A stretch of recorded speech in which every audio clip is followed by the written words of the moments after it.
নমস্কার বন্ধুরা, নতুন রেসিপিতে আপনাদের স্বাগত। আজকে আমি আবার একটা অন্যরকম রেসিপি নিয়ে এসেছি। আমার হাতে এই দেখুন বন্ধুরা, শোল মাছ, একদম পুকুরে টাটকা শোল মাছ। এই শোল মাছ আর একটা এখানে রুই মাছ আছে। আমার বাড়ির সবাই শোল মাছ খায় না, তার জন্য এই রুই মাছটা। এই শোল মাছের আজকে একটা রেসিপি করে দেখাবো। আগে শোল মাছটা কেটে ধুয়ে নিয়ে যাব রান্নাঘরে, তারপরে বলবো এটা কী রান্না করব। আর এই শোল মাছটা কীভাবে রান্না করি, কী রান্না করব, প্রথম থেকে শেষ পর্যন্ত ভিডিওটা দেখবেন, স্কিপ করবেন না। ভিডিও ভালো লাগলে লাইক, শেয়ার, সাবস্ক্রাইব করতে একদম ভুলবেন না। আসুন আমি শোল মাছটা একটু কেটে নিই। শোল মাছের আঁশ ছাড়িয়ে নিয়েছি, এবার আমি মাছটা কেটে নেব।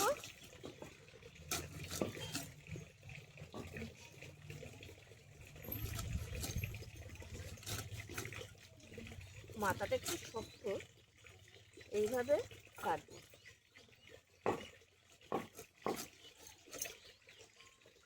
দেখুন বন্ধুরা, একদমই টাটকা আছে মাছটা। এইভাবে আমি রিং পিস করে নেব। এইভাবে আমি পিস করে নেব। শোল মাছ ছোটো ছোটো করে কাটে রান্না করা যায়, কিন্তু আমি আজকে রিং পিসই করব। বন্ধুরা, আমি শোল মাছ কেটে ধুয়ে নিয়ে এসেছি, আর একটা রুই মাছ ছিল, ওর সঙ্গেই রান্না করব। আজকে আমি করে দেখাবো শোল মাছের ক্যাটাকুরি। শোল মাছের ক্যাটাকুরি কিভাবে করি, প্রথম থেকে শেষ পর্যন্ত ভিডিওটা দেখবেন, স্কিপ করবেন না। আর ভিডিও ভালো লাগলে লাইক, শেয়ার, সাবস্ক্রাইব করতে একদমই ভুলবেন না। আমরা তো প্রথমত শোল মাছ এমনি ঝোল, ঝাল, তেল ঝাল অনেক কিছুই করে খাই, কিন্তু একবার এরকম নতুন পদ্ধতিতে করে খেয়ে দেখুন, অসাধারণ লাগবে। আর শোল মাছের ক্যাটাকুরির জন্য আমি নিয়ে নিয়েছি এখানে শোল মাছ, নারকেল কুড়ানো, এটাকে দুধ বের করে নেব, নুন, সর্ষের তেল, টমেটো কুচি, পেঁয়াজ কুচি, কাঁচা লঙ্কা, সর্ষে, পোস্ত, চালমগজ, আর হলুদ গুঁড়ো, আর লঙ্কার গুঁড়ো, কালো জিরে। আর কিছু লাগবে না। প্রথমে আমি মাছটা একটু নুন হলুদ মাখিয়ে নেব।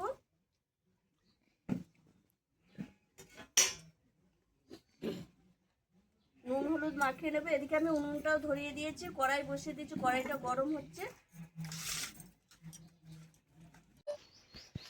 বন্ধুরা, তেল গরম হয়ে গেছে, আর এই ক্যাটাকুরির জন্য আমি পেঁয়াজের বেরেস্তাটা আগে করে নেব, তারপরে মাছটা ভাজবো।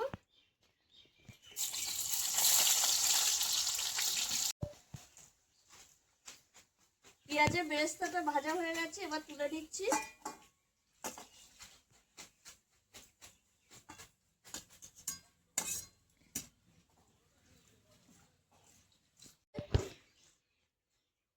ওই তেলে এবার শোল মাছটা ভেজে নেব, আর শোল মাছ ভাজতে ভাজতে আমি এর মশলাটা করে নেব।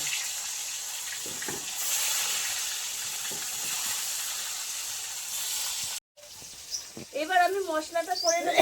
তার জন্য এখানে নিয়ে নেব আমি এই যে সর্ষে, পোস্ত আর চালমগজ একসঙ্গেই বেটে নেব।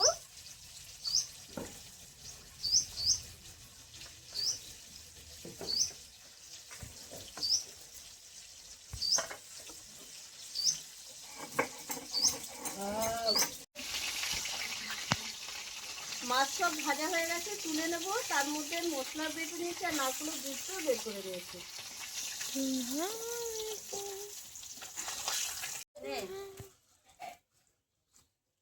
ওই তেলে ফোড়নে দিয়ে দেবো কালো জিরে,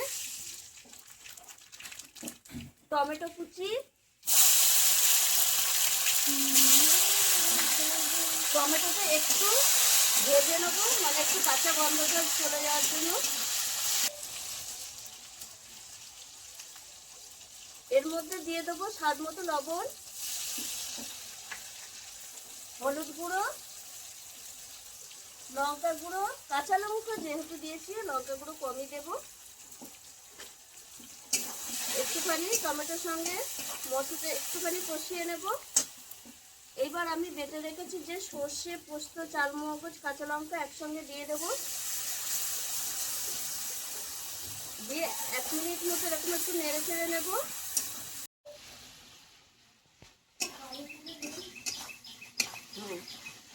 মশলাটা 1 মিনিট মতো একটু কষিয়ে নিয়েছি, মানে বেশি মশলা কষানো যাবে না, তাহলে সর্ষে তেতো হয়ে যাবে। এইবার আমি মাছগুলো দিয়ে দেবো কষানো মশলার উপর, দিয়ে মশলার সঙ্গে মাছটা একটু কষিয়ে নেব। দিয়ে আমি জল দিয়ে দেবো, অল্প করে জল দেব। মাছটা 2 মিনিট ফুটে উঠেছে, এবার আমি নারকেলের দুধটা দিয়ে দেবো। আর একদম আমি নারকেলের দুধটা শিলে বেটে বের করেছি বলে একদম ঘন দুধ হয়েছে। এই দেখুন বন্ধুরা কত সুন্দর লাগছে, আর কি দারুণ একটা গন্ধ আসছে, অসাধারণ লাগছে। এবার আমি ওপর থেকে পেঁয়াজের বেরেস্তাটা দিয়ে দেবো।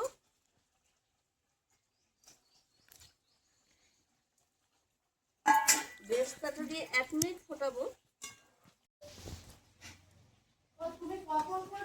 এই দেখুন বন্ধুরা আমার হয়ে এসছে, মাছ হয়ে গেছে। এবার ওপর থেকে আমি ধনেপাতা দিয়ে দেবো। এটা অপশনাল, আপনাদের কাছে থাকলে দেবেন, না থাকলে দেবেন না। আমার বাড়িতেই লাগানো আছে তাই আমি তুলে এনে দিয়ে দিলাম।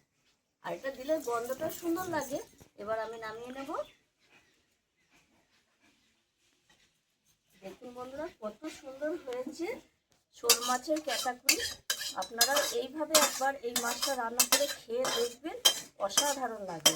একটু নতুনত্ব স্টাইলে করবেন, আমি যেভাবে করলাম সেইভাবে একবার করে খেয়ে দেখুন, দারুণ লাগে। কত সুন্দর হয়েছে দেখতেই পাচ্ছেন, অসাধারণ একটা রেসিপি। আপনারা এইভাবে শোল মাছটা একবার করে খেয়ে দেখুন, অসাধারণ লাগে। আর আমার এই ভিডিওটা যদি আপনাদের ভালো লেগে থাকে তাহলে লাইক করবেন, শেয়ার করবেন, সাবস্ক্রাইব করবেন। আবার দেখা হবে আপনার ভিডিও। টাটা।